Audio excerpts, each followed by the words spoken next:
নমস্কার বন্ধুরা, আমি আরতি ছোট্ট একটা ভিডিও নিয়ে এলাম আজকে আবারও। তো দেখো, রেডি হয়ে নিলাম আর কোথায় যাচ্ছি সেটা তো তোমরা দেখতেই পাবে। তো চলে এলাম আমার শান্তি প্রিয় জায়গায়, যেখানে না আসলে আমার একটুও ভালো লাগে না। তো আমি যদি রোজ আসতে পারি আমার তো খুবই ভালো লাগবে, কিন্তু সময়ের অভাবে রোজ আসতে পারি না।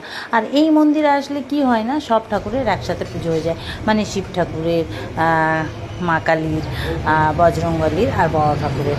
তো এই জন্য না আমি এই মন্দিরে মাসে একবার হলেও আসি। আরেকটা বজরং মন্দির আছে, বজরংবলীর মন্দির, ওখানে আমি মাঝে মাঝে যাই, কিন্তু এখানে আমি মাসে একবার আসি।